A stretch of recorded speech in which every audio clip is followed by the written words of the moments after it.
Barsi e Banco do Brasil. Hoje eu vou fazer um comentário diferente, né? Até porque a primeira vez, talvez uma das primeiras vezes que eu falo aqui de um dos maiores investidores brasileiros, o Luiz Barsi, filho, né? E aproveitando dos ensinamentos dele, das coisas que ele traz para aquelas pessoas que gostam de investir. Tem uma infinidade de vídeos dele na internet e essa ideia de fazer esse comentário com a sugestão dele e a manutenção dele, vou até mostrar aqui, já estou aqui no site da Fundamentos, que é um site que eu acho bacana para ver as informações sobre dados financeiros e tudo mais. Por que eu optei por fazer esse comentário? E foi justamente num desses vídeos que eu vi recentemente que eu achei bastante interessante quando ele fala que compra ação do Banco do Brasil, que já chegou a pagar por ações do Banco do Brasil 60 centavos. Só para registrar, o Banco do Brasil, o Barsi é o maior investidor pessoa física do Banco do Brasil e afirmou recentemente que ele não buscava isso. Foi uma coisa que simplesmente aconteceu em decorrência do critério que ele usa para investir. O critério que ele usa para investir é comprar coisas baratas. E aí, nesse momento, aqui deixando bem claro que eu não estou fazendo nenhuma indicação de investimento, isso não é sugestão de investimento. Isso é simplesmente uma observação que eu quero trazer em função dos pontos que ele levantou para a gente dar uma olhada mais em detalhes e entender um pouquinho qual seria esse modo de ver dele das aplicações. Então vamos dar uma olhadinha aqui no ponto principal que ele comentou, que foi esse aqui, olha. Vou mostrar para vocês aqui. O ponto principal que o Barsi levantou foi a questão do preço sobre valor patrimonial. Está aqui, ó, preço sobre valor patrimonial, que está em 0,64. Isso aqui para muita gente pode ser grego e eu vou tentar deixar claro o que acontece. Quando você pega o valor do patrimônio líquido do Banco do Brasil, que está aqui, ó, 136 bilhões 731 milhões de reais, e divide pela quantidade de ações, olha aqui, ó, então tem 2 bilhões 865 milhões de ações. Então, quando você divide esse número aqui de 136 por 2 bilhões, você vai chegar a R$47. Isso é, cada ação, eu vou até botar mais para baixo aqui, cada ação representaria R$47 desse patrimônio, ou seja, a pessoa teria direito a um pedaço desse patrimônio aqui.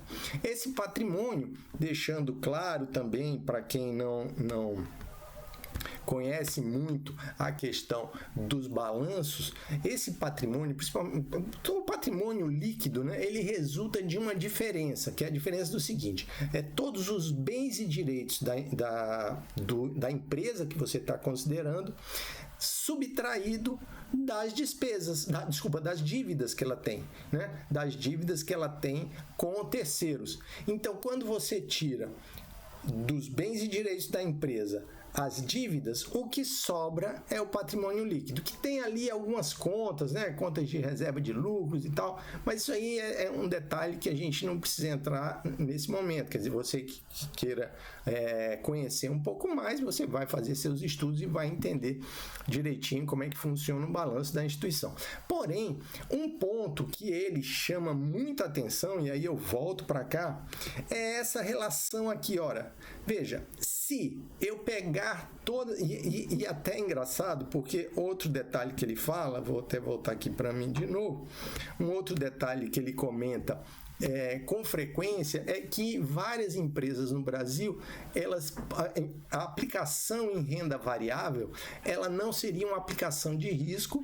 Por quê? Porque você está em várias empresas, você estaria comprando essa empresa por um valor menor do que o valor patrimonial dela.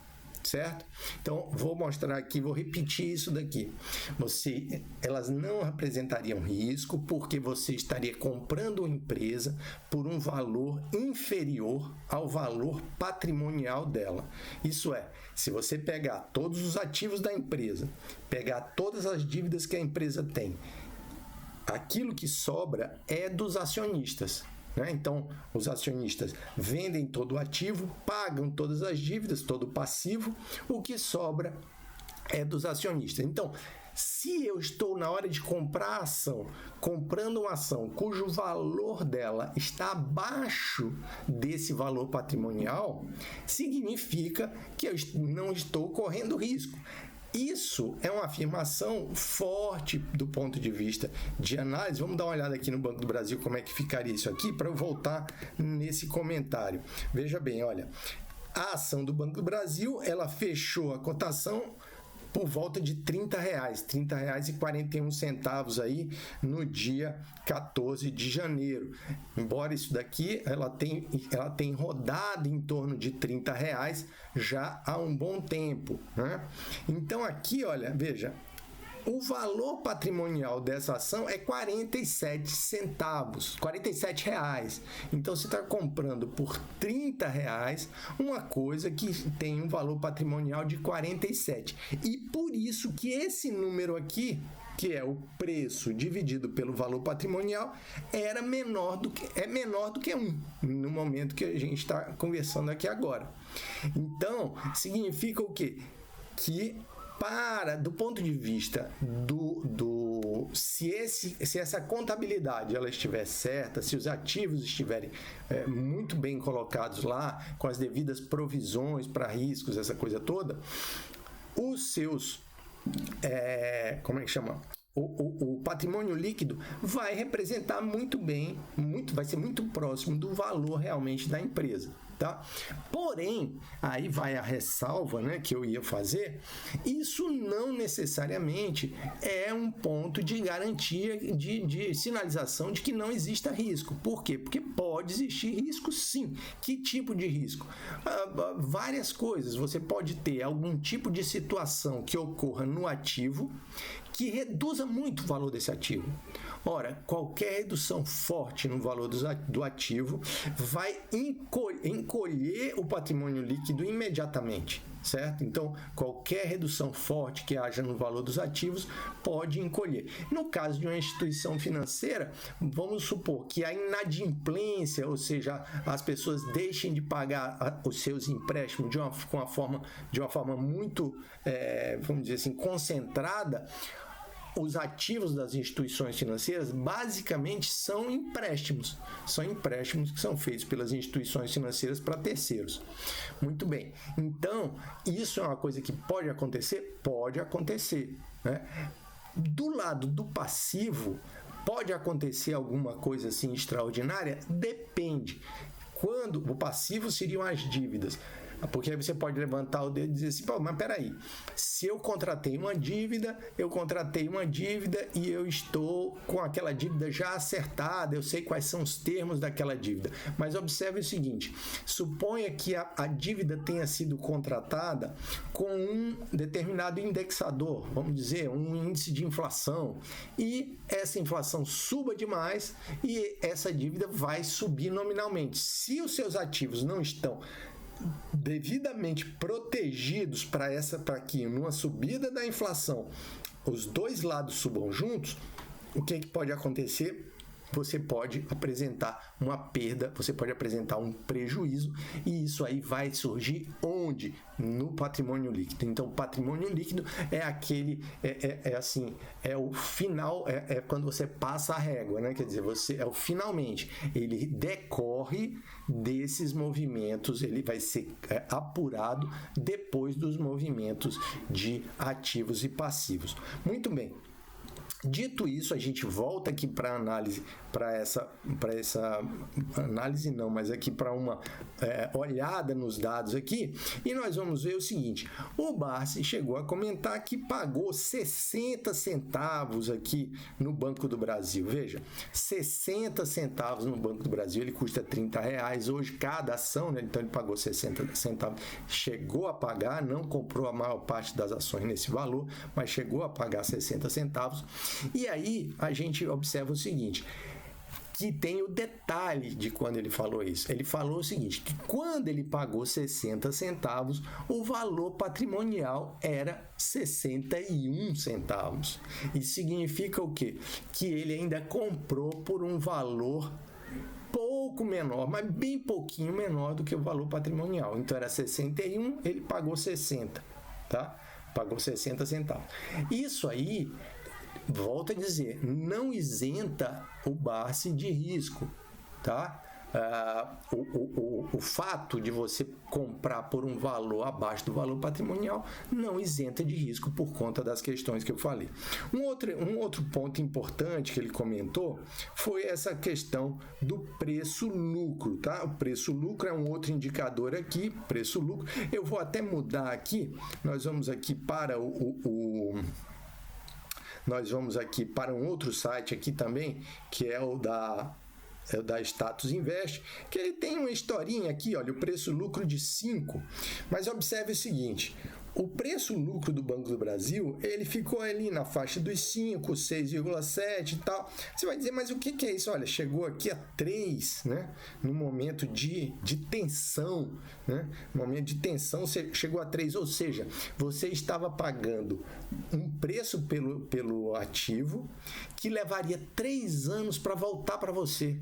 Ou seja, o lucro da empresa, o lucro que a empresa gerou, em 3 anos o lucro dela devolvia para você o valor que você pagou pelo ativo. Observe que você não recebe esse dinheiro, tá? Então você não vai receber o dinheiro, vou até fechar aqui. Você não vai receber o dinheiro.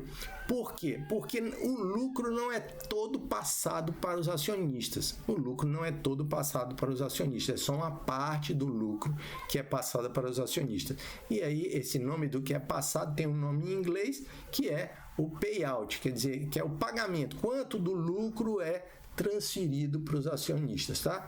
Muito bem. Então, no caso do Banco do Brasil, nós temos aqui, ó, o menor valor chegou a 3 vezes, ou seja, em 3 anos o lucro da empresa já pagava o que você pagou. Isso significa que você comprou a ação bem barato aqui, tá?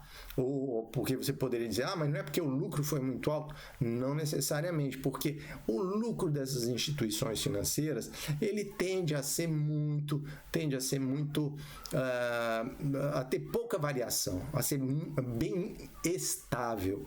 O que varia mais é o preço, porque sempre há um estresse, uma sensibilidade das pessoas com relação a essa questão do preço.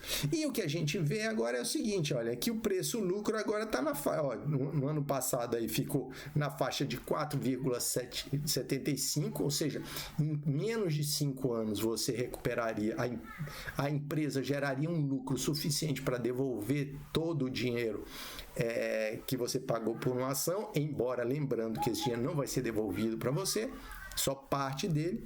E aqui, hoje a gente está com 5 vezes, tá? Então, nós temos o preço-lucro hoje está na faixa de 5 anos, tá? Eu costumo usar esse número de cabeça para baixo, tá? Você vai dizer assim, o que é usar esse número de cabeça para baixo? Usar esse número de cabeça para baixo é o seguinte, no lugar de usar preço-lucro, eu calculo qual é o retorno em termos de juros que essa empresa gera.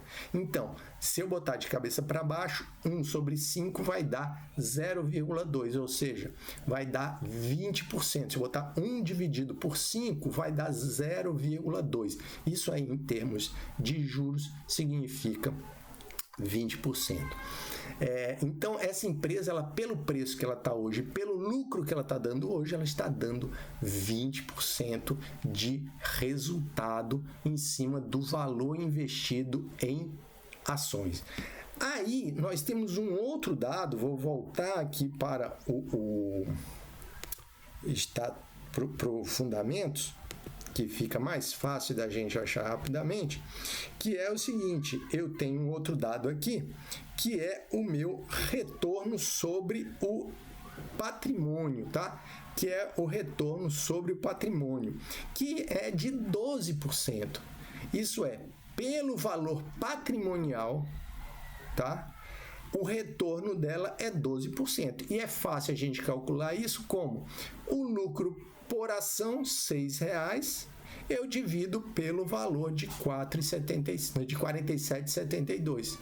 Então, o lucro por ação está aqui e aqui está o valor patrimonial. Basta eu dividir esse por esse, eu vou chegar aqui nos 12,7%. Veja, mais uma vez aqui ele está mostrando que em termos de lucro, em termos do valor patrimonial, ela já gera 12%, o que, se a gente comparar hoje com a taxa Selic, né, tá aí hoje por volta de 9 e pouco, estão prevendo que vai dar até 11. Aqui, essa empresa, pelo valor patrimonial, ela já está gerando mais do que a taxa Selic. E se você for ainda aqui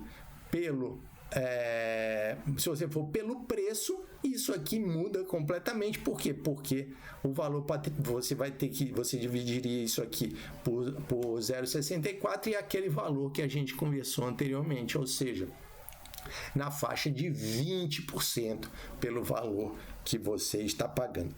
Bom, então, feitos os dois comentários, vou até fazer um comentário final aqui, que é o seguinte. Comentário final que eu faço é o seguinte: a forma que o Barsi usa para investir é uma forma muito tranquila, muito linear, e ele tem, e aí eu vou também aproveitar um comentário do Warren Buffett. O Warren Buffett diz o seguinte, que você tem que ser, vou fazer aqui com as minhas palavras, né? Você tem que ser assustado quando está todo mundo eufórico e eufórico quando está todo mundo assustado. Então, vale a pena você analisar coisas que as pessoas não estejam interessadas, porque o momento de você adquirir as coisas baratas é quando ninguém tem interesse, quando está todo mundo interessado. Agora, lembrando, você pode parar e perguntar assim, poxa, mas como é que no mercado de ações, no mercado cheio de investidores, conhecedores, essa coisa toda, vão deixar uma instituição dessa tão barata? Bom, isso pode acontecer, como pode ser alguma coisa que as pessoas não estejam vendo, inclusive o Barsi, que diz que nessa última gravação dele afirmou que continua adquirindo ações do Banco do Brasil. Então, lembrando, isso aqui não é recomendação de compra, não tenho nem interesse, embora eu tenha investimentos em ações do Banco do Brasil, porque eu acho que elas têm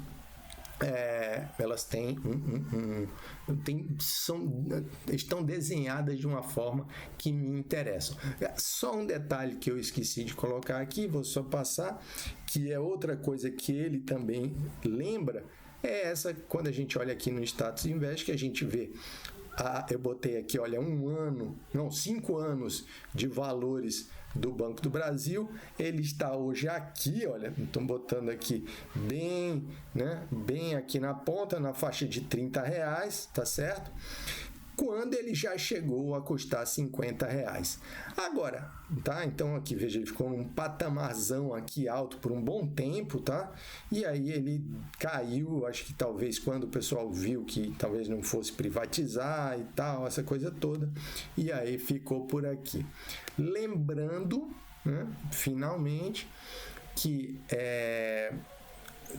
eu não espero, quando eu não tenho nenhuma expectativa de receber, que o preço vá lá para os R$50, 50 e poucos reais, que foi quando ele chegou.